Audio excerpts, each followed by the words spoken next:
itself. So welcome to Do Good Lives Have to Cross the Earth series launch. Thank you so much for joining us. Thanks again to those joining live this evening. I'm Flo from the Network of Wellbeing, and I'm just going to share a little bit about this what this event is launching. So like I mentioned, it's the series launch. It's actually going to be a series of 3 events being run in partnership by the Network of Wellbeing and Eden Project communities. And we're really going to be exploring different aspects of this question, do good lives have to cross the earth?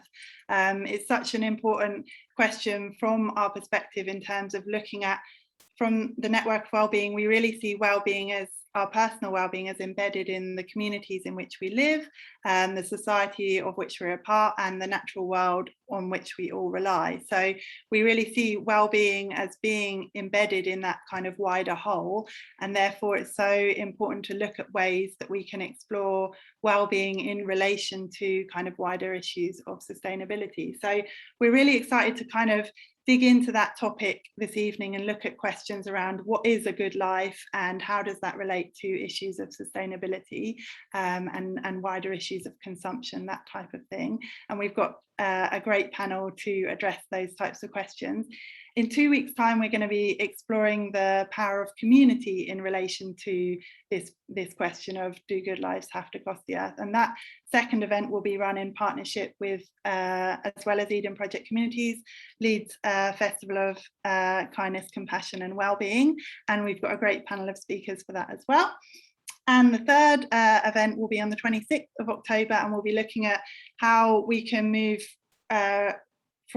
towards a kind of wider systemic change. So we're moving from this evening, we're looking at kind of, in a way, our personal lives, good lives, embedded within a system, and then we're moving outwards to communities and to wider systemic change in the finale of the series. So that's a bit about the series. This evening we're going to have a panel of 4 speakers split up by a breakout room session to help you guys get chatting to each other, and also a Q&A with the speakers at the end. But before I introduce the first speaker, I just want to hand over to our co-host of the series and for this evening, Laurie, who's going to share a bit about Eden Project Communities and their involvement in this series. So over to you, Laurie. Thanks, Flo. Yeah, just a chance to introduce. So for anybody who doesn't know, have not heard of Eden Project Communities, first of all, yes, we are linked to the Eden Project. We're kind of the community's outreach arm, but we work across the UK. And basically we support a network of kind of community movers and shakers to help make where they live even better. We've learned that, that good things happen when people connect. So our network is all about, and all our work actually, online and in real face-to-face, which we're allowed to do now. Yeah, it's all about creating opportunities to connect and share and learn and inspire each other and from each other. That's kind of also what, just to mention, the big lunch is all about. That's what a lot of people have heard of, know us from. And the big lunch is kind of our flagship campaign that happens every June, and it aims to encourage neighbours to get to know each other again, so that good stuff can happen from those relationships that are built. So just to say, if you don't know of us, I can see some faces that I know, so some of you are involved in our network, but if not, you're all invited to join our network if it's something that you think would be useful to you, whether through online calls like this one, we do face-to-face events across the UK, or we have kind of regional Facebook groups as well, and I can pop some links in the chat in a minute if you're interested in getting involved and knowing what's going on in your area. Yeah, really happy to be part of this call with the Network of Wellbeing.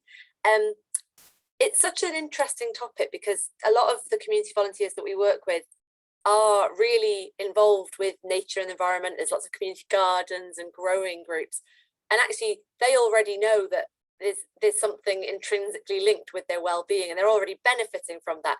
But it's really great to sort of have this opportunity to look into it much more deeper today. So yeah, really excited to hear from all our speakers. But I think that's it from me, and I'll hand back over to Flo. Thanks so much. Yeah, really wonderful to work together with Eden Project communities and all the work that they're doing to kind of support community action. It's really inspiring. So thanks, Laurie, for sharing that.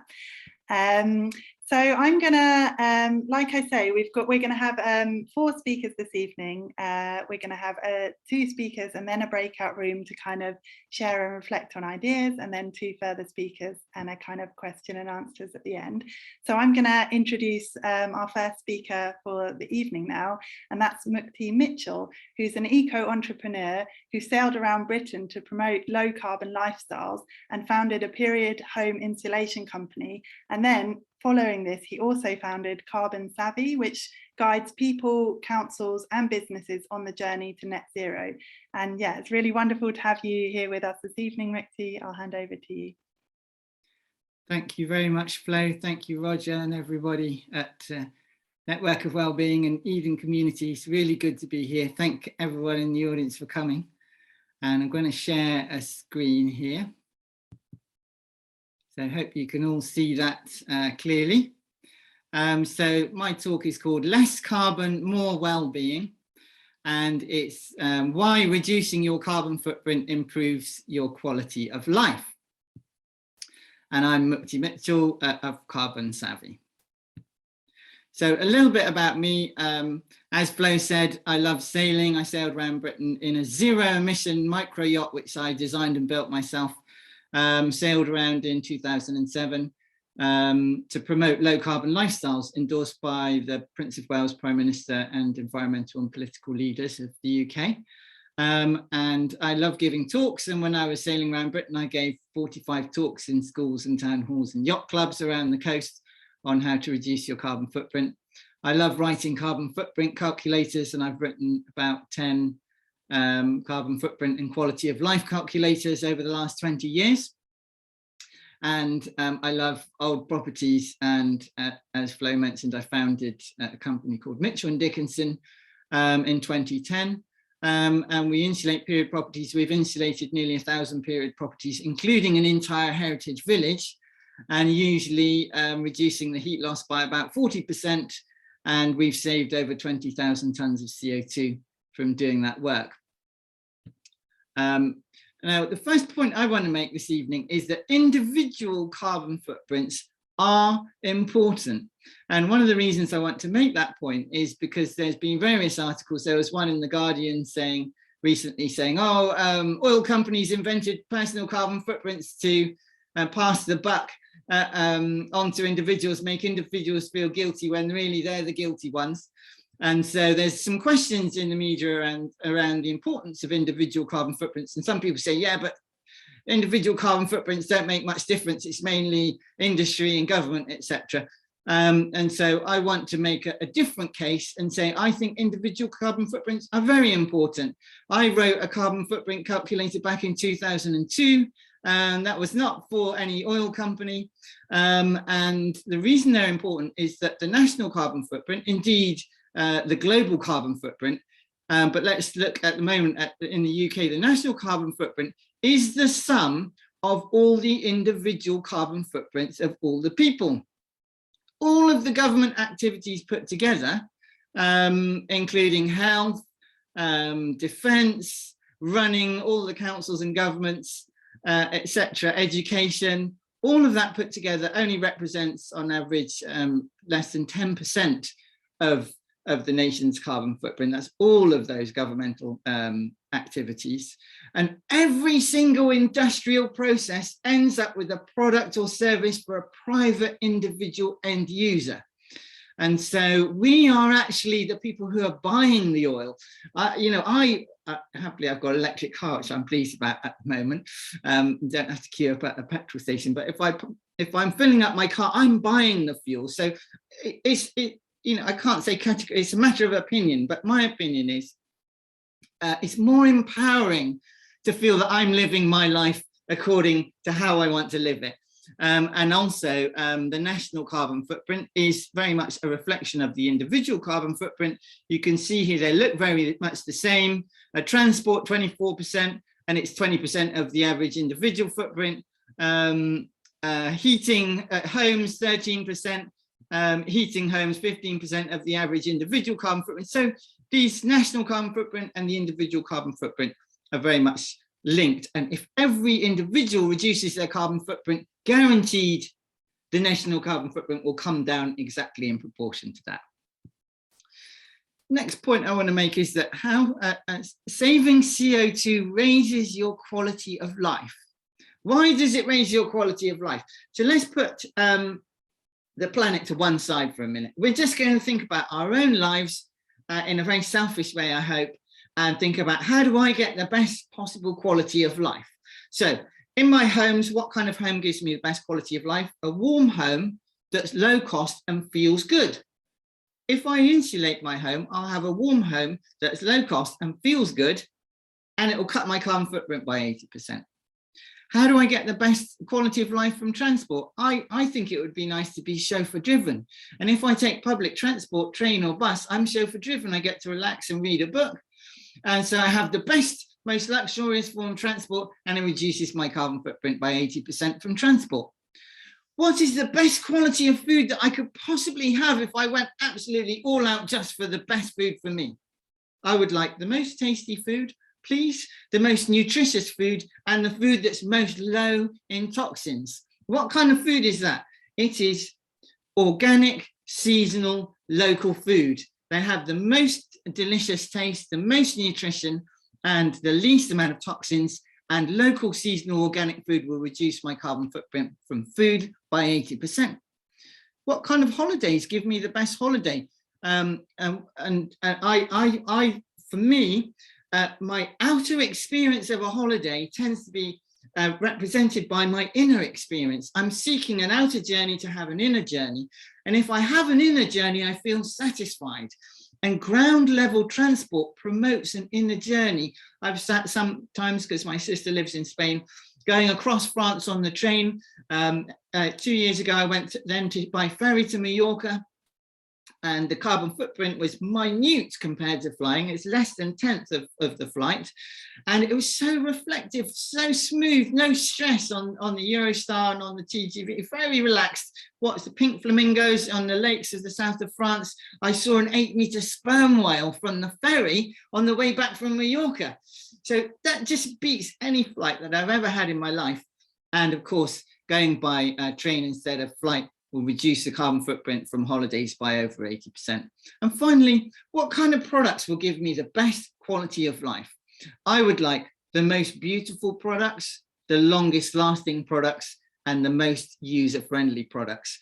And if I purchase quality, long-lasting products, I can reduce my carbon footprint from shopping by over 80%, because a toaster, I've got a Dualit toaster that I've had for 18 years, and I've just replaced the timer. They sent me a new timer for £4.95. I just undid a couple of screws, replaced the timer. So that Dualit toaster will probably carry on for another 18 years. That saved me by buying 5 separate toasters that only last a few years each. So it's got 1/5 of the carbon footprint, but for that whole time, I have the best quality product. And so I end up with the best quality of products in my house. And buy once, buy well. Maybe, by the time, I almost feel I'm halfway through my life. Almost, if I've shopped in a good way, I shouldn't have to do any more shopping for products for the rest of my life. And there's a website I've just heard about today called something like Buy Once or something. And it's about all products that last a lifetime. So that's how saving CO2 increases your quality of life. What's the best place to start? Calculating your carbon footprint is a great place to start.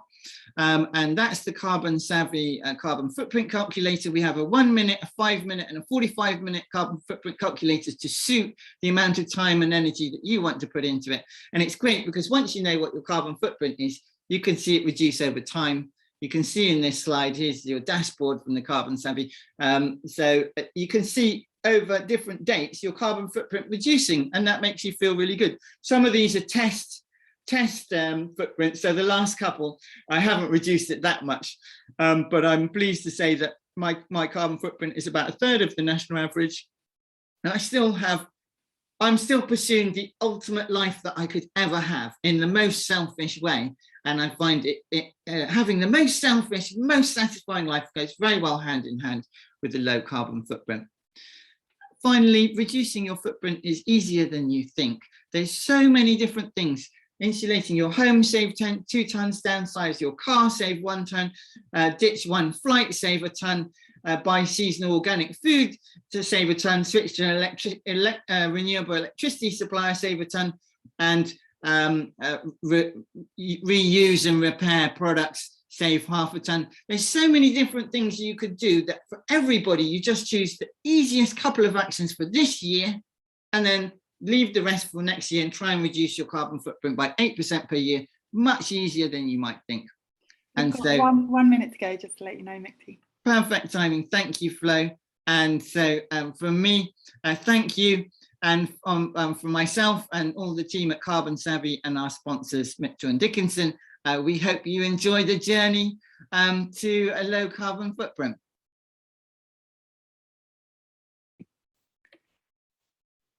Wonderful. Thank you so much, Mukti, for sharing.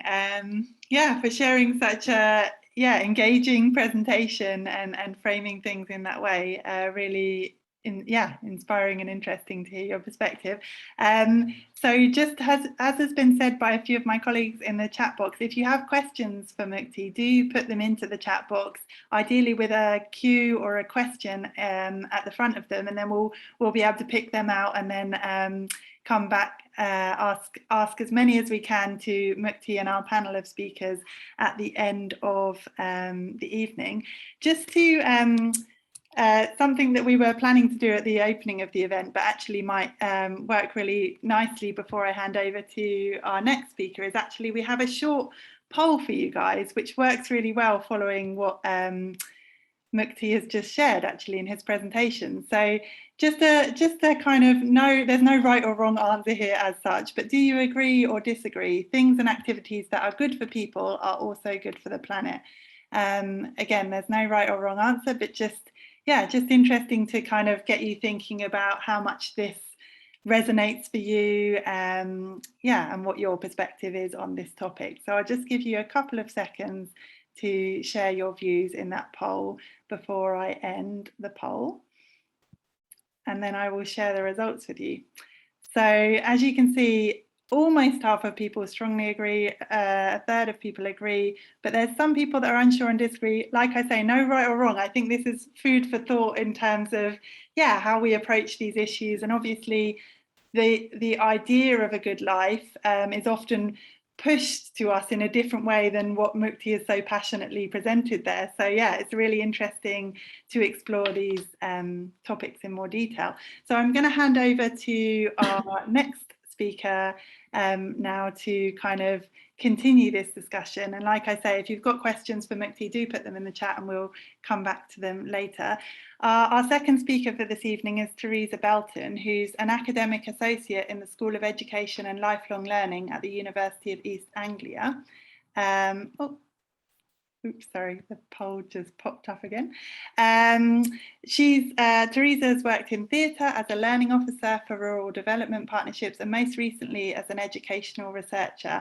And she's the author of a book that's so relevant to this evening and this whole series, which is called Happier People, Healthier Planet, How Putting Wellbeing First Would Help Sustain Life on Earth. So looking forward to hearing from you, Teresa, and I'll hand over to you. If you could just unmute yourself now. Thank you, Flo. So, does a good life have to cost the earth? How do you know if your life is good? You tell from how you feel. I'd suggest that a good life is one that generates and sustains a high level of subjective well-being, and hopefully also contributes something beneficial to the world. So, how is subjective well-being measured? The standard way is by asking two main questions.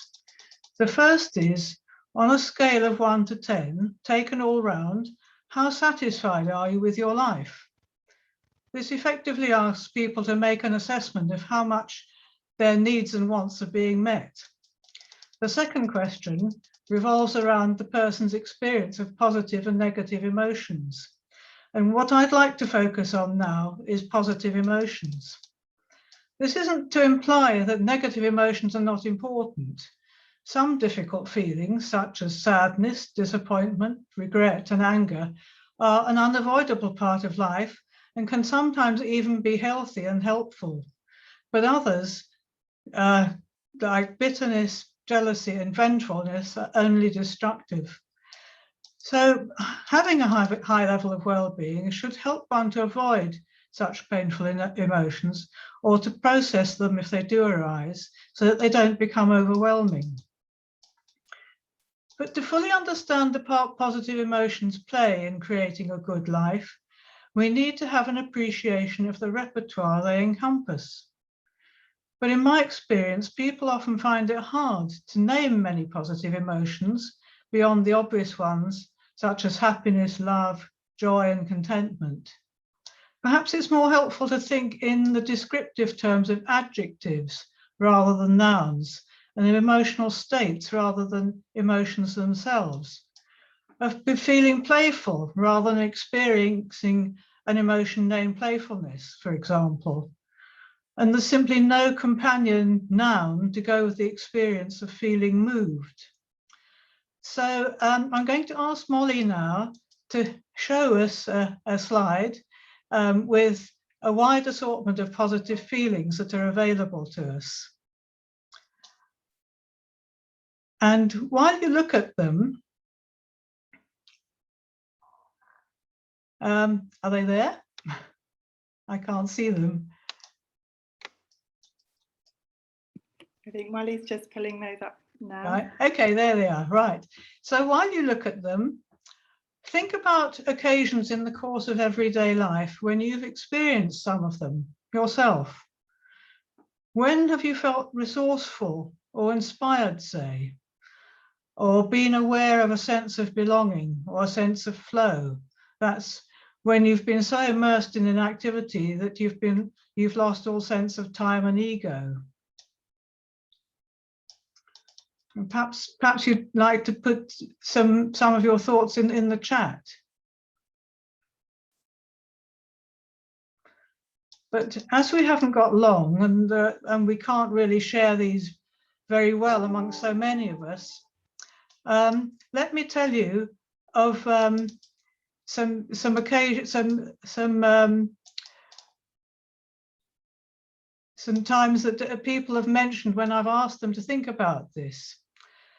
So, sitting round the kitchen table eating a meal with friends, playing in my band, reading bedtime stories to my children, solving equations, spotting dewdrops glinting in the sunshine on a spider's web, being stuck into a good book with a cat on my lap, writing to my MP and getting a positive reply, picking tomatoes I've grown, making a new garment from offcuts and old clothes, walking on the beach or in the country, and completing a project at work.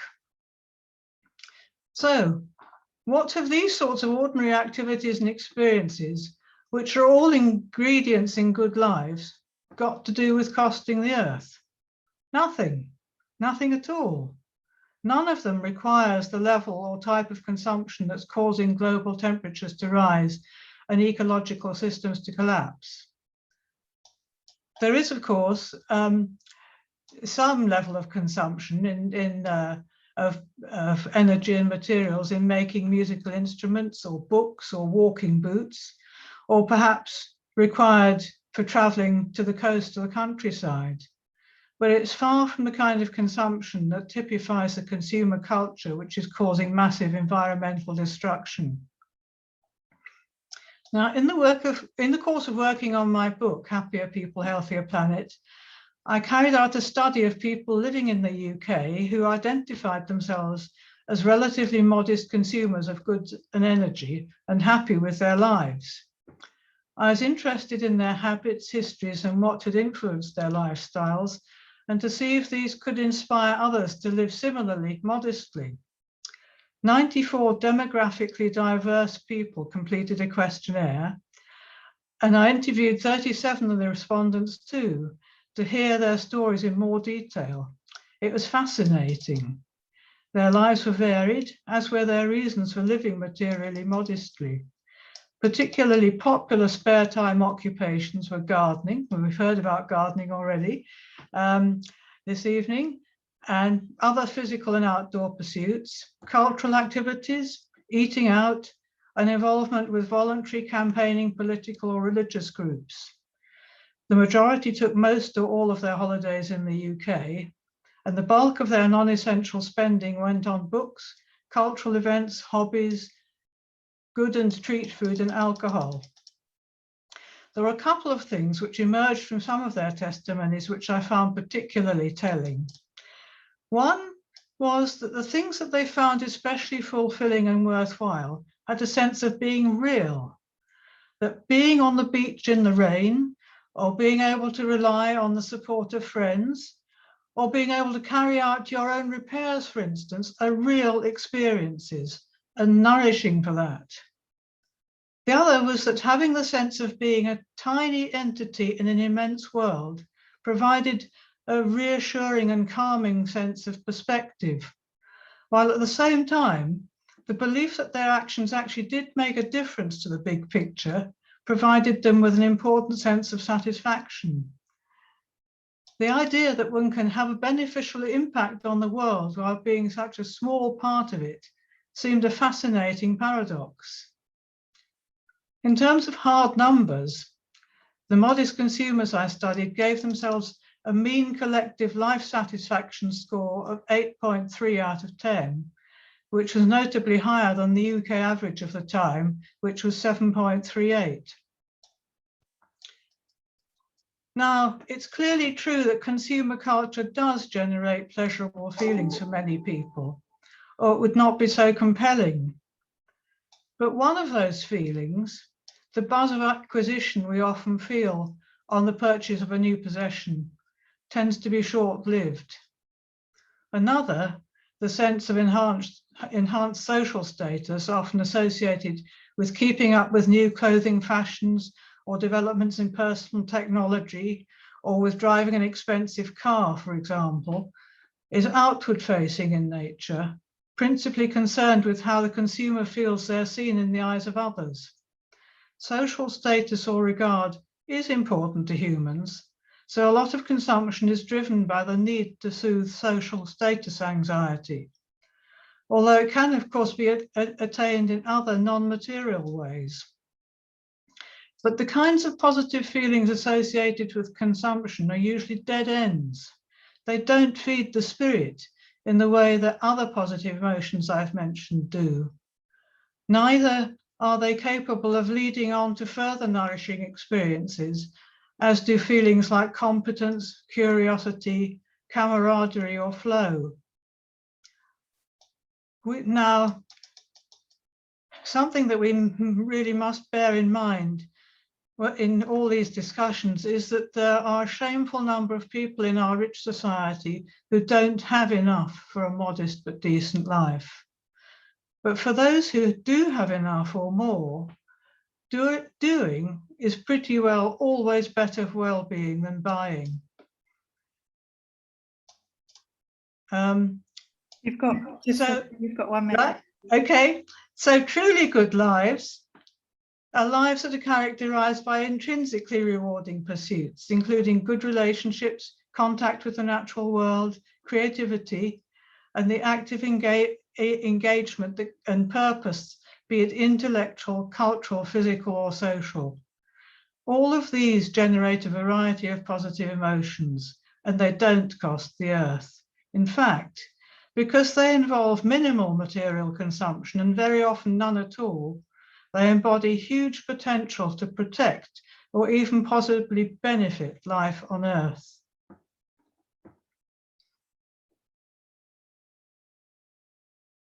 Thank you so much, Teresa. That's really, really wonderful to hear more about the perspectives that are shared so eloquently by you now and in your book, and also really inspiring to see the engagement with those ideas that you shared in the chat box as well.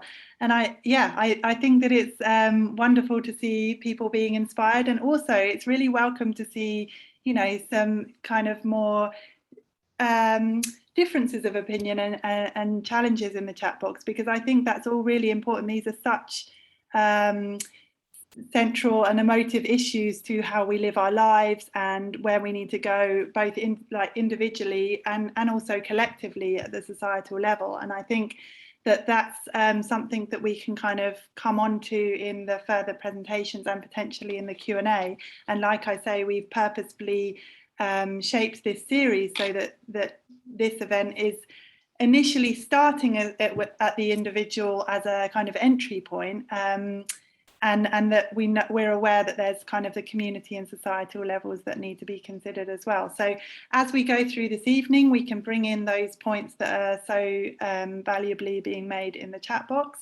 What we would hope to do now is just have a short chance for you guys to connect with each other and reflect on what's been shared thus far in Mukti and Teresa's presentations. We're gonna go into breakout rooms of small groups, so you can have a chat with other participants.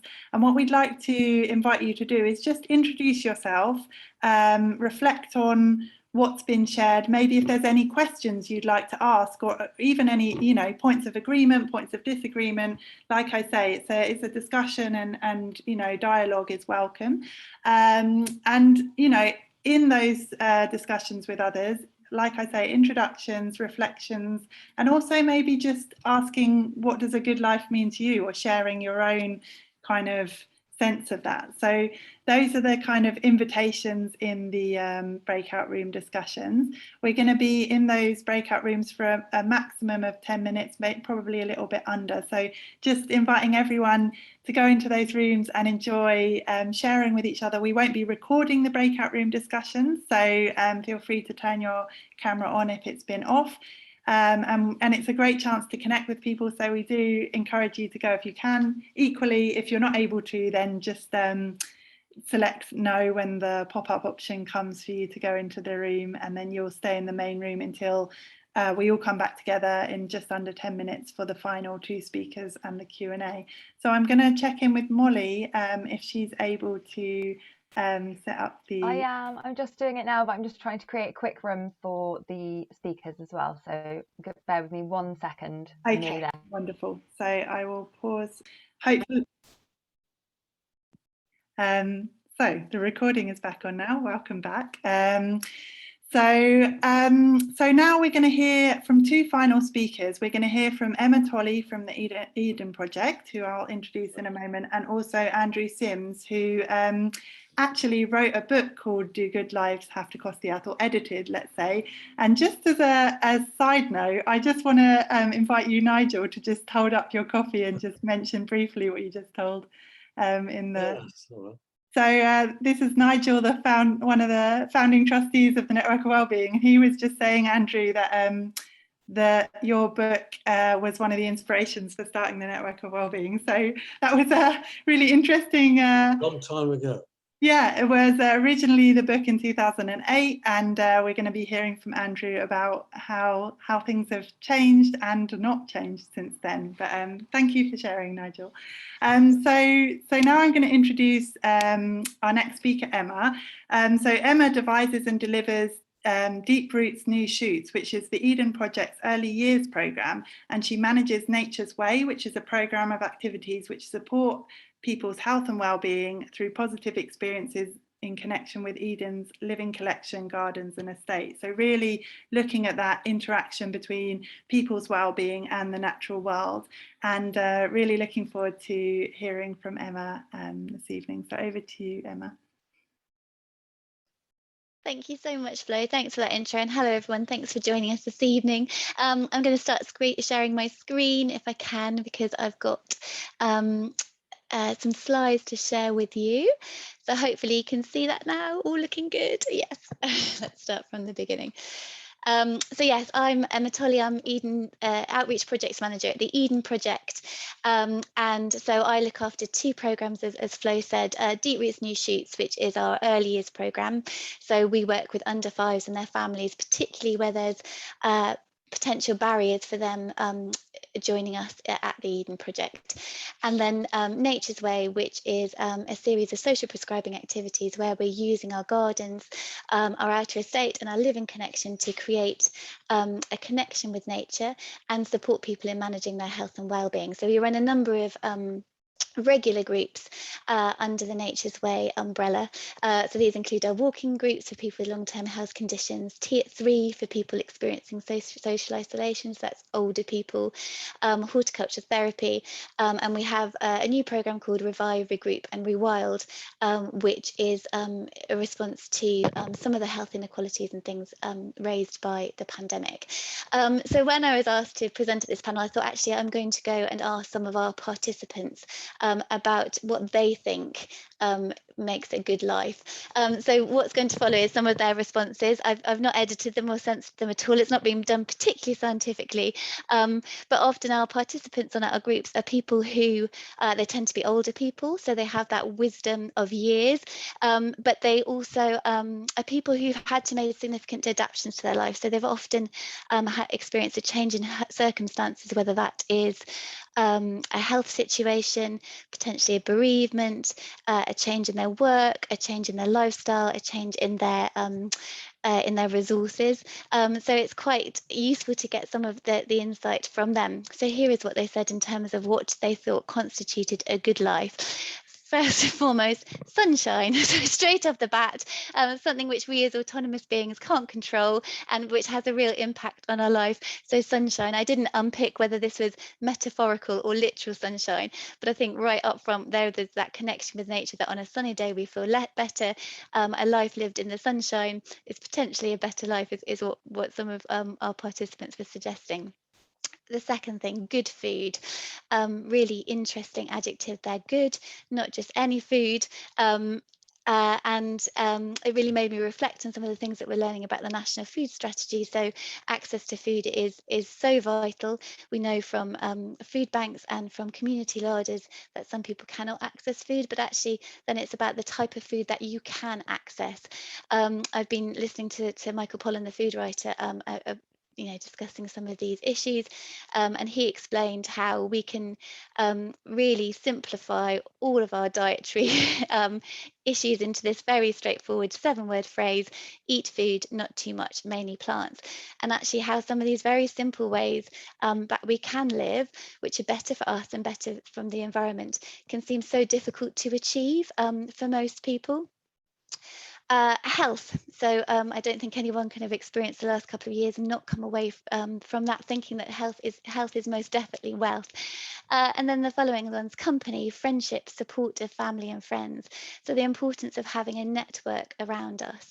A lot of my work a few years ago was looking at how people could participate in their own services. So we were looking at volunteering, but and creating these sort of what were called resilient public services, but actually how difficult it is for us to future-proof our lives because we don't know what's around the corner. And so having a supportive network around us is really significant. A good woman, again, interesting adjective there. I don't know what a bad woman would do to your life, but equally, most of our participants are women. So actually, and there wasn't a mention of a single man or a good man, so that was an interesting one as well. Mixing with people of all ages. And then a good quality of outside environment. So we're starting to better understand how being outdoors in a natural environment affects our physiology, that it has positive impacts on the way that we feel, and actually being in a more biodiverse environment makes us feel better. So that was really interesting that was picked up on. A sense of purpose, learning something new, contentment or being happy with your lot. It's a mindset. So we have these external things that give us a good quality of life, but also these internal ways of approaching our lives as well. Consideration, peace of mind, and then the last one that cropped up was sustainability. So again, I didn't probe whether this was a life that you could sustain, as in I can keep my good life going, or whether this was about the balance of living in a sustainable life with the environment, or indeed with other people. We did talk about how a good life shouldn't negatively impact on other people's lives, but that really made me think that actually all of this really is related to this question of balance. So whether that's looking after our health or looking after our well-being, whether that's our relationship with nature or indeed our environmental impact, it's about bringing life into balance. So then I asked the question, what does it cost?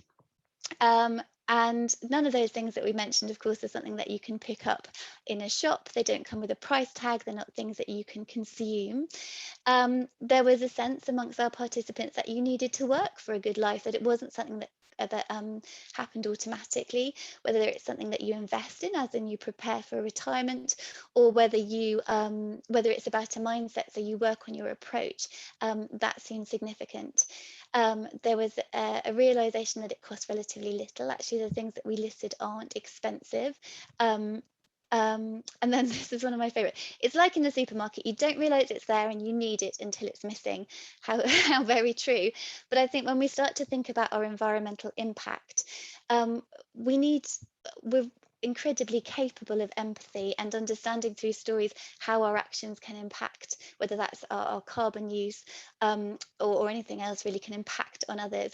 But actually that ability to see it and feel it is really important. And that was why I think a connection to environments and indeed to the processes that we're using in our life is so vital, so that we can see and feel those changes and understand how they will impact on us.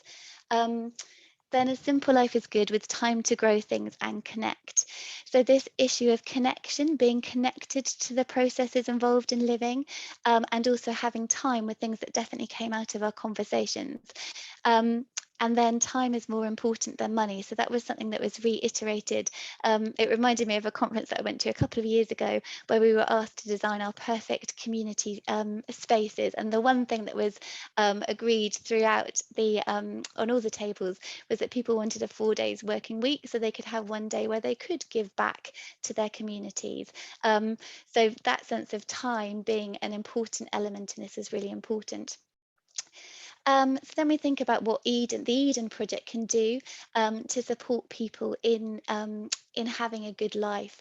So we are in a privileged position of having an incredible place where people can meet. It has diverse diverse sensory experiences which encourage people to look at the world again, look at it through fresh eyes.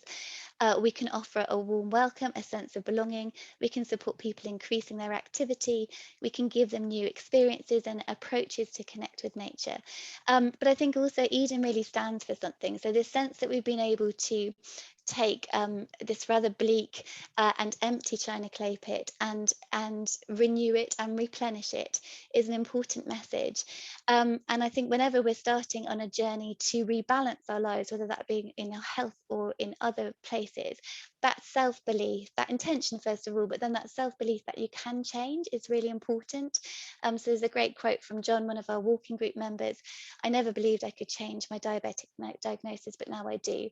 So he has that intention, that self-belief, but then there are supportive processes around him which enable him to do it and turn that intention into effective action. And I felt that this is really shown in the National Wildflower Centre. We have volunteers that are working for us here. So that idea that we can create an intention which becomes a movement and a collective movement is really important. So at the National Wildflower Centre, it's now based at the Eden Project, and we have an ambition to create Cornish wildflower seed stock, which we're going to use for a number of rewilding programs. So that starts actually with people hand collecting seed. So even if you go out and collect a relatively small amount of seed, actually you've probably got the potential for hundreds of plants, which is an amazing thing. But actually you're not going to get the tons of seed that we require for some of the rewilding projects. So we have to we have to work together as a team. We collectively are asking volunteers to go up and hand collect seed, and the more people that get involved, the better, and the more seed that we can collect. And then we can go out, we're working with farmers and landowners who are putting in some fields, and we can start to bulk up that stock. So those individual actions become part of a collective movement, and that's really important. And then what's also really fascinating about the Eden Project is that you can start off coming on one of our diabetic walks on a Wednesday and probably be asked to volunteer for the National Welfare Centre on a Friday, which means that you're getting a range of new experiences that's starting to connect you with this whole other movement that we're involved in. And those are some of the quotes from our walkers who thought they were collecting flower seeds and then discovered that they were collecting weeds, but actually by the end of an hour's session had decided that actually these were probably flowers and pretty important for pollination as well. So that way that you can start to work with people, you know, to create those changes in their approaches is really important. And just to finish, I wanted to share something from a passage from Laurie Lee. Actually, we've touched on the importance of gardening, but I just wanted to share with you some of his words, which I thought were really important in terms of how that connection with nature can support us and our well-being. So in this passage, Laurie Lee's just described his new garden. It's a very small garden, and yet the act of gardening and being in that space has this sort of transformative effect on him. So he says, such a simple obsession may be the refuges of one's year, the desire to keep a finger in time, a brief hand in creation, to play a minor god, or even to come to terms with death. I only know that small as my garden is, I again have a living root, that even for me something can come to perfection, that I still have a place on the earth. So that feeling of belonging and connection are really vital. Thank you.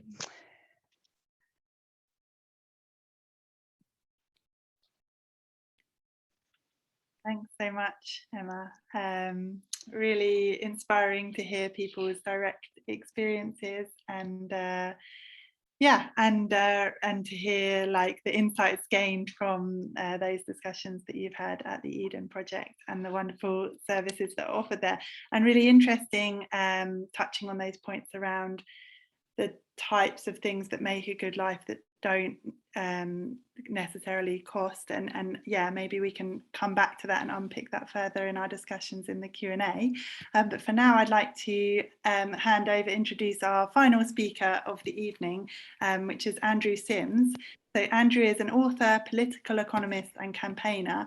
He's co-director of the New Weather Institute, coordinator of the Rapid Transition Alliance, assistant director of Scientists for Global Responsibility, a research associate at University of Sussex, and was for many years policy director at New Economics Foundation. So Andrew has a lot of background in this area, and as we touched on earlier, co-edited a book on the title "Do Good Lives Have to Cost the Earth?"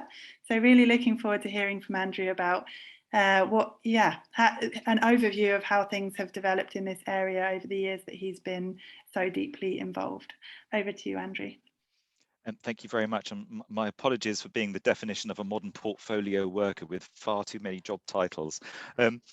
As Emma was speaking, I was transported back to my visits to the Eden Centre over the past, and it struck me that as I was doing that, all I have to do is think about the Eden Centre and I get a sense of well-being.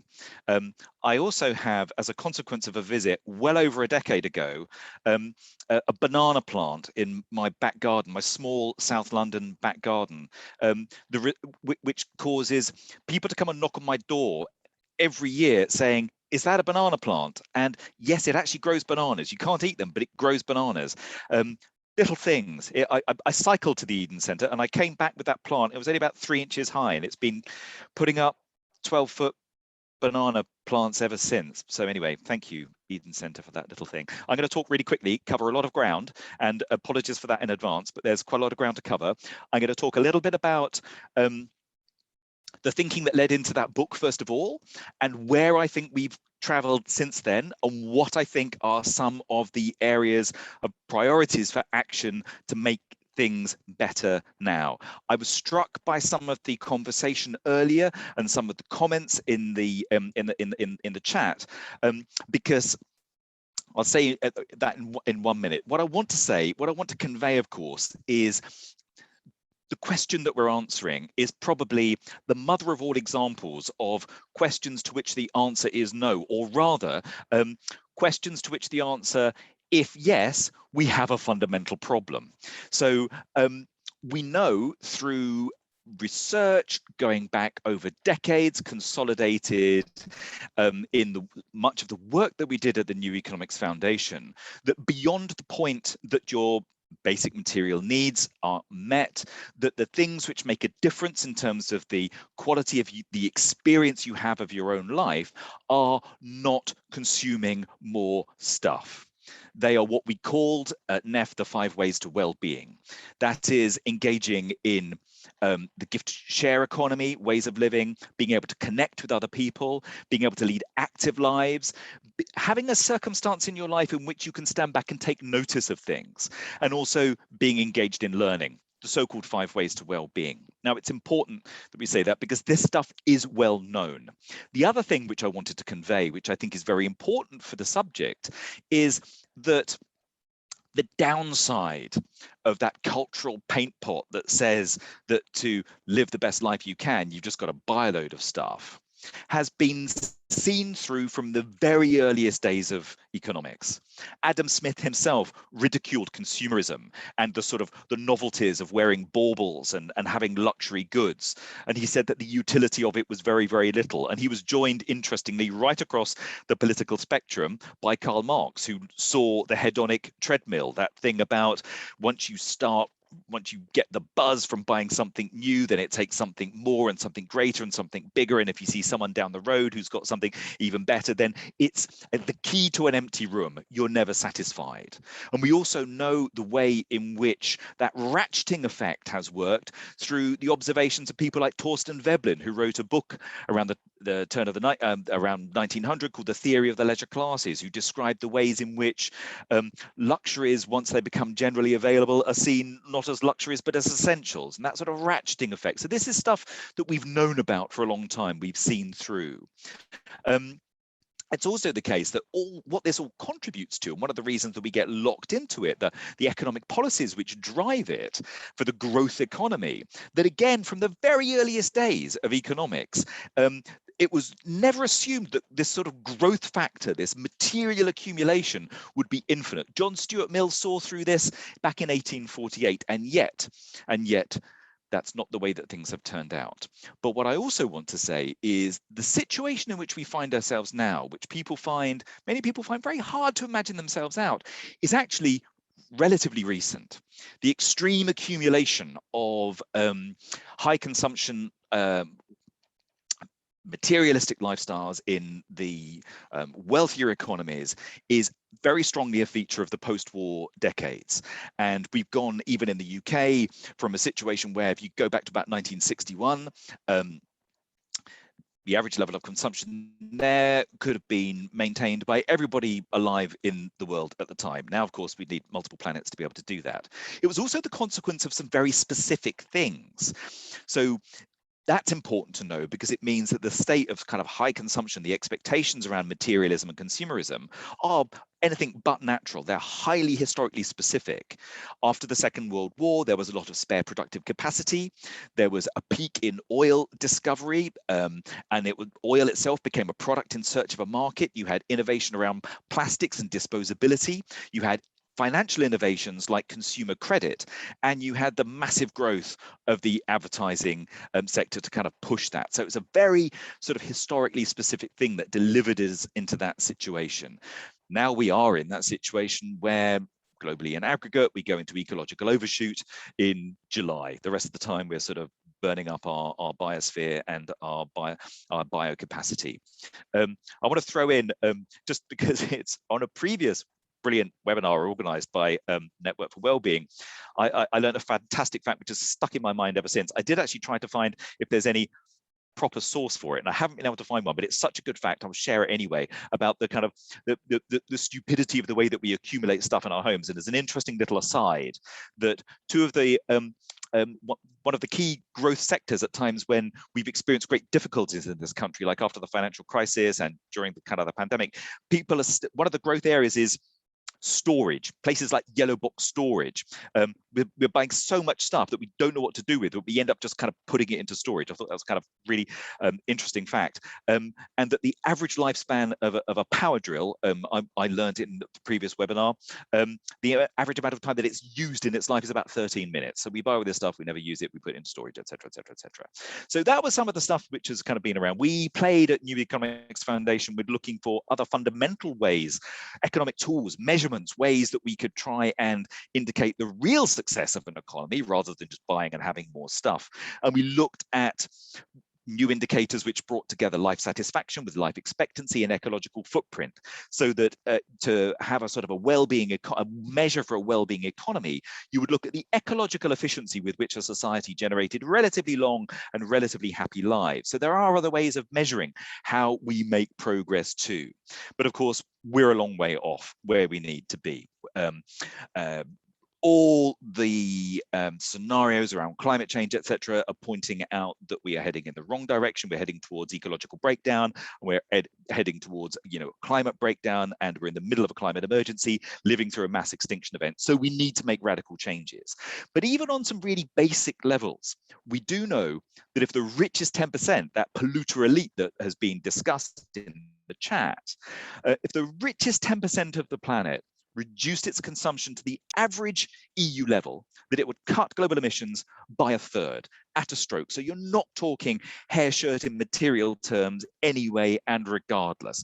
But we have the problem of being locked in. What locks us in? There are profound cultural forces that make it difficult, like pushing a boulder uphill to make change. But again, these are things we've known for a long time. Here's a quote which has been attributed to many, many different people. The earliest version of it I've been able to track down is from a guy called Victor Papanek, who was a product designer who wrote a book called Design for the Real World in 1971, and famously said, advertising design in persuading people to buy things they don't need with money they don't have in order to impress others who don't care is probably the phoniest field in existence today. Put more brutally by a woman called Nancy Shalek from the Shalek Advertising Agency in the United States, advertising at its best is making people feel that without their product, you're a loser. Now, we know and we've heard about some of the profound effects that materialism as a kind of a cultural force has on our well-being, how it brings us down, and how exposure to advertising heightens the priority we place on those extrinsic, undermining materialistic values and goals. So what do we do about it? What action can we take to overcome hyper-consumerism? I think there's a number of things at the moment. I think there are post-pandemic, although we're not really fully post yet, but there are opportunities for change. There are legislative opportunities for locking in a well-being economy. Caroline Lucas is pushing a well-being economy bill at the moment. There are opportunities in how we respond to the challenge to the high streets, the absence, the closure of shops, the combination of forces of economic globalization that have hollowed out some of our local economies. How do we reoccupy our high streets in ways that can bring communities together, nurture the local economy that brings people together and powers more inclusive and engaged economies? We see the cultural self-medication around the rise of hacking, maker economies, the cultural self-medication of people's love for clothes making, baking, etc., etc., etc., but also about ways in which that we can make the fundamental good stuff of life available to everybody. And I think if I were to have a magic wand for a couple of policies that could open the door to the well-being economy, the sustainable well-being economy, going back to some of the things that we mentioned earlier, it would be a shorter working week underpinned with a combination of something like universal basic income and universal basic services, which could give us the space to lead those greener lives, but make them accessible to everybody. We've seen and heard of the better ways to find satisfaction, but I think also we need action to cut advertising, which is the kind of the propaganda pushing us in the opposite direction. If you have a little look around on the Rapid Transition Alliance site, we've done quite a lot to try and codify and bring together some of the lessons from the pandemic, the traumatic experience of the pandemic, but which has opened up opportunities for ways in which we can see the importance of local green space, see ways in which we can reconnect in the community. And there's also a lot of thinking out there, and you can go on the New Economics Foundation website and look at some of the work we did on Clone Town Britain and Ghost Town Britain about breathing life back into the high street. Things like the community right to occupy and buy and use empty properties. A new attitude to stuff. Others have done an awful lot of work on this, but a kind of a manifesto for a new materialism. Some of the things that Mukti was talking about earlier about how we have a different relationship. We don't reject stuff, we just look after it, we care for it, we make it last. We love stuff, but in a kind of a better way, not a dysfunctional way. But I think what you're going to see, and I predict that over the next few months, you're going to see a rising wave of activity around trying to control some of the more damaging effects of advertising. We've been running a campaign recently called Badvertising. Badverts.org is the website, and we're looking for and pushing for legislation which we're already seeing being introduced at some of the municipal and civic levels. And it's lovely to have Teresa from Norwich here this evening, because Norwich has been one of the first councils to introduce a low carbon advertising policy, which is going to end the promotion of high carbon goods and services and lifestyles on property, on sort of billboards and properties where the council can exercise control over that. And you're going to see a move launched in a few days' time for a European Citizens Initiative to have the kind of legislation which ended tobacco advertising applied to high carbon products, things like petrol engine cars, aviation, and advertising from fossil fuel companies. There's a lot coming through the pipeline. 1 minute left, Andrew. That's brilliant, because I've got only one thing left that I was going to talk about. There's lots out there. Do watch out for this. I was going to end with just a very brief cautionary tale, one of my favorite tales, of the Greenland Norse. The Greenland Norse, when they started exploring during the medieval warm period, before the mini ice age kicked in, found themselves a new little home in what they called Greenland. In fact, Greenland wasn't terribly green at the time. It had a brief period of being green, but it was called Greenland as a bit of kind of PR to persuade people from Scandinavia to kind of get on their boats and go out there. But then the mini ice age kind of kicked in, and there was a fundamental issue, a failure to adapt, which meant that the Greenland Norse effectively died out, whereas the local Inuit population survived. The Inuit had ways of surviving and prioritizing that put essentials first, whereas what the Greenland Norse kept doing during this mini ice age was to use their access to their old homelands and their ships to bring in luxury goods and fancy goods and not essentials. They failed to learn from the indigenous knowledge of the Inuit people and effectively died out. So I think we need to open our minds to new ways of living, new ways of being, new ways of learning, and see that good lives do not have to cost the earth, that we can actually flourish and have much better lives by living within planetary boundaries. And on that point, I'll leave it. Thank you very much. Thank you so much, Andrew. Really wonderful to hear that incredible overview of all of the different aspects of the way that the economy has evolved, and the direction that we're going in now, and some of the actions that can be and are being taken to address some of the underlying reasons why good lives are presented as costing the earth when they don't need to. Actually, interestingly, it was great to hear you talk about the Norwich example, and just to mention that I know Nicola Round from Ad Free Cities is on the listening in this evening, and she's going to be one of our speakers at the next event in this series on exploring the power of communities. So we'll be going into that topic of kind of advertising in a little bit more detail in relation to Nicola's work at Ad Free Cities next time around. But for now, we've got about 15 minutes left of this event before we close, and we're just going to try to, as effectively as possible, address some of the many amazing questions that have been coming in through the chat box. And thank you so much, everyone, for contributing your thoughts, reflections and questions in the chat box. We won't get the chance to go through all of them, but hopefully I'm going to hand over to Lowry, and she's going to ask questions, pose questions to the speakers, and we'll get through as many of these topics as possible. So over to you, Lowry. Thank you. Yeah, wow, that chat box has been buzzing. Trying to keep up with it has been amazing, so thank you for that. I think I'll start with a couple of questions for all the speakers. It might be some people want to it might be more relevant to what you've been talking about. So initially we've had quite a few comments around inequality and about how only the affluent can afford to take kind of the environmentally friendly options, whether that's buying the electric car or traveling by train. But actually, even going back to like kind of accessing nature, like poorer people are less likely to be able to afford to access the things that can, you know, give them the good life. So it was just an open question to the panel about how can we make sure that everybody from all backgrounds can equally have a good life and not cost the earth. Feel free, who would like to go first and answer that one?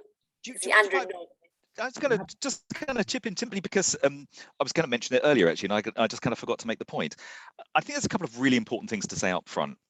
First of all, that people on the lowest incomes and the most marginalized people in society are, first of all, impacted most by environmental breakdown, by poor air quality that comes from burning fossil fuels, and are most vulnerable in terms of their housing, the poorly insulated housing, housing which is kind of affected by climate extremes. So and the maintenance of the sort of wasteful high carbon lifestyles is also something that falls on them in terms of high energy prices, poor food quality, et cetera, et cetera, et cetera. So the way in which we respond to this crisis, and if we want to ensure that better lives are available for everybody, but most importantly for people who are kind of have got the least assets, the least power, the least agency, perhaps, it is by taking the kind of action which is going to prevent the problem, because the climate emergency is going to impact those people most aggressively, and the kind of actions that we would take to reverse it are the things which you would do first and foremost, like, you know, a program for the making homes decent and fit to live in so that they're warm in winter and cool in summer, etc., etc., etc. One of the points that I did make, actually, which I think is part of the answer to this, is we know that more equal societies make a range of problems easier to solve. I would personally wave two wands. One would be for the shorter working week. And to ensure that the shorter working week was economically viable for people, I would ensure that it was underpinned through access to a combination of universal basic income and universal basic services, so that you've got the basics guaranteed, and then you've got the time and you've got the space to become involved and an active citizen, and to do all the other things which we've been discussing this evening, which give you genuine quality of life. Thank you, Andrew. I'd love to comment on that. I think, firstly, your carbon footprint is usually proportional to your income. So let's be clear that people who have very small incomes and can't afford more expensive low carbon products have very small carbon footprints. And so they are not the problem. The wealthy of the world and the wealthy of our country are really the problem. And to me, it's about power. If we're talking about change, it's about the power to change. And where does power leave? And I believe that it's a really good question. It's in some ways, what do we do about the poorest people? But it's a very easy and very big distraction. Who do we have power over in this world? Mostly the one person I have power over is myself. That is really the only person I have power over. So actually, reducing my own carbon footprint, I think, is the only really significant act that I can personally make with total power in response to climate change. And you know, asking the government, I think asking the government to fix the problem is actually a way of giving up our power, because we're kind of saying, I can't control my own life, I have to ask the government to fix the problem. Whereas actually, you know, it's much more empowering. I personally don't feel that the government is influencing my life and my decisions. And I don't believe that the amount of money, because I've lived, when I was building my boat for 3.5 years, I was earning less money than you get on the dole. And I grew up with some of the most exciting families that I grew up with were the poorest, but they weren't poor in education. And so education is much more important than money. And they say that the poorest people buy ready meals and pizzas and things, and they could eat for a fraction of the price if they bought raw ingredients. So I think power is about taking action in our own lives and not handing over to anybody else, whether it's government, industry, to say they need to fix it. Really good points. Thank you, guys. Did Emma or Teresa want to say anything on those, or shall I move on to the next question? Well, I'll just. There you go. Sorry, Teresa, you go first. No, after you. They're difficult. I think Andrew, cottoned on to some really important things, as did Mukti. I think understanding the barriers that people face, but also how you can support. So we know that some of the families that we live with, actually having any capacity to change their lives at the moment is difficult. We've started to partner with charities who are working with families in crisis, and then we see ourselves as a next step when those families have more supportive networks, that then they can have a really positive experience with us, so that we can then link them to organisations when they can participate in these. So understanding where those community gardens are, so understanding that you're in a part of a process or part of people's journeys, and that actually if you can just plant a seed, that's a really good thing. I also I read a book by Nell Dunn a number of years ago called Talking to Women, about her experience in the 60s, and she pointed at she said she was talking to women in Battersea, I think, at the time, so often single parents, low incomes, but she said their children were always the children with the new shoes, and one of the women that she interviewed pointed out that actually when you haven't got the sort of significant savings that will contribute to a change in lifestyle, you don't have that sense of planning for your future, because you don't have that kind of ability. So actually, I have a spare however much to spend on a pair of shoes, I'll spend it, because there's no point in putting that together, because the time involved in me trying to transform that is too long. And I think that's a really important thing to understand, that so I just leave that there as a sort of so I think that there's a sense in which we need to support to people, and people need to have this access and these positive experience, but a network around them that will support them in that if they don't have the capacity to make those changes for whatever reason. I think the discussion really highlights how we can't divide the environmental problem that we face from social justice and economic justice more widely. There's a complex relationship between these issues, and it's certainly true that the richest or richer, more affluent parts of society are the greater consumers, and there's no getting away from that. And so they're very much part of the problem. I think so an important part of the solution and of the environmental problem we face, but also a question of social justice for its own sake, is trying to develop a much more equal, economically equal society. And I agree with Andrew that a universal basic income is probably an important direction to go in, to even out the incomes much more than they are now. There's a terrible gap in wealth, but also I think we need to think more in terms of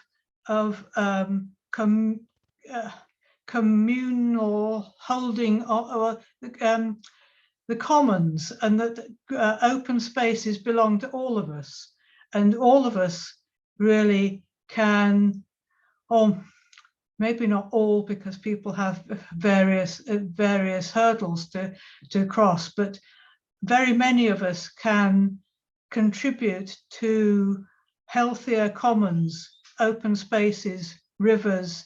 We could, lots of people could help to clean up rivers and maintain footpaths, and it doesn't depend on a particular economic section of society. That's something that people can enjoy doing together, regardless of where they are economically or socially in society. We need to think of our world as the place that we all share in common and come together to enjoy it and to maintain it. And I mean, this may all sound very idealistic, but I think it's the direction that we need to go in. And I'd also say that I think it's emerged from our discussions that that maybe the most important thing of all for people's well-being is the quality of their relationships. And in fact, poor relationships are very common amongst the whole of society. And I think it's been established that the well-being of everybody is impacted by inequalities of different kinds. And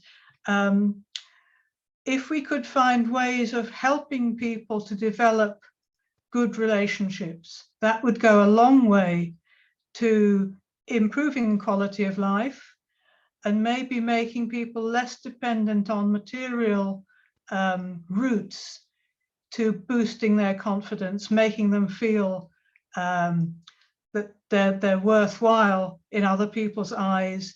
And a lot of our consumption in the consumer society is driven by needing to somehow fill emotional gaps, and a lot of those emotional gaps are caused by distressing relationships. If we could work on helping people to improve their relationships, build good, reliable, respectful, warm relationships, I think that in turn would somehow help to reduce, both increase well-being but reduce dependence on material consumption. Thank you, Teresa. That's unfortunately we're rapidly running out of time. So I had a whole list of questions I was going to ask, but we're running out of time. I was just wondering, I feel like Teresa's already done it in I was going to ask if all our speakers just had kind of one final takeaway they'd like to share with the group we've got today. Then we can do that because we're just running out of time. But I feel like, Teresa, you've already done that with, actually, it's about relationships and connection. But if you've got anything else, if anybody else would like to say any other final thoughts just before we finish up, that would be great. It's a bit of a cliche, but I want to just echo Gandhi's words, that be the change you wish to see in the world. Because if we are living a low carbon lifestyle and enjoying it, that enthusiasm is more motivational, I think, than complaining about the problem. Great, thanks for that. Really quick one from me, that one of the ways I see this change actually happening in physical space in our economies is through the passing of Green New Deal type legislation. We named, when we came up with the Green New Deal in the same year that the Do Good Lives book was published, 2008, we took our cue from the original Roosevelt New Deal. And the interesting thing about the original Roosevelt New Deal, not only did it create sort of national parks and conservation volunteer services, but it also saw one of the most rapid compressions of income inequality that the country had ever seen. And the immediate aftermath period, which was far lower in consumption, also had some of the highest life satisfaction ratings. It was far from being a kind of nirvana in the States at the time, but relatively speaking, it had some interesting, really profound effects on income distribution. My final thought is, going back to the original book, Do Good Lives Have to Cost the Earth. Flo asked what's changed since then. Well, three contributors in the original book. One was David Cameron.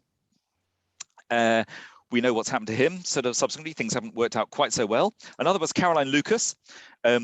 Still the best prime minister this country has not yet had. And one of the other contributors was the author, Philip Pullman. And it's one of the only times I've ever got a genuine revelation out of interviewing someone. So I interviewed him and he revealed that, for those who've read the book, you know the bit with the subtle knife that kind of cuts the cosmos? He said one of the things which inspired him was sitting in his garden in Oxford, looking at the sky, seeing planes fly over, seeing the contrails from them, and thinking about the climate damage that those contrails were doing. So there we go, full circle. Thank you for that. And I do enjoy, by the way, that everyone's putting their final takeaways in the chat as well. We're getting that from everybody, which is really nice to see. I think unless Emma or Teresa have any burning things to add, I think we'll probably have to finish up now, unfortunately. Thank you so much, speakers. I'm going to pass over to Flo to finish up properly. But yeah, thank you all for that. That was great. Yeah, wonderful. Thank you so much, Laurie. And yeah, sorry that we have had to kind of close and not have as much time as we would have liked for all of your questions. But I do feel like, yeah, there's been such a rich discussion again in the chat box, in all of your contributions that have been made, in all of the speakers' contributions that have been made. I feel like we've had a diversity of opinions shared and views shared, and that's, you know, really important, yeah, to be able to explore and dig into. So I feel like this is a very rich launch in a way for a series that's going to be ongoing, and we will send you the recording of this event this evening, and we invite you warmly to join us at the next event in the series, which is going to be on the evening of the 12th of October, again around the theme of Do Good Lives Have to Cost the Earth, this time exploring the power of communities. The last thing that I'm going to do before we close this evening is just, if it's okay, take a screenshot of the participants this evening. So if you would be happy to be in that screenshot, do your screenshot smile, and if not, then feel free to turn your camera off. I'm just going to do that now, and I'll just do the second screen. So thank you so much. Yeah, do stay in touch, and we'll send you a follow-up email with all further details. Thanks so much for joining us again, and thank you all, and good night. Bye. Thank you. Thanks for Everyone, coming. Bye. Bye. Join us for the next Bye. one. Bye. Thank you. Bye. Bye.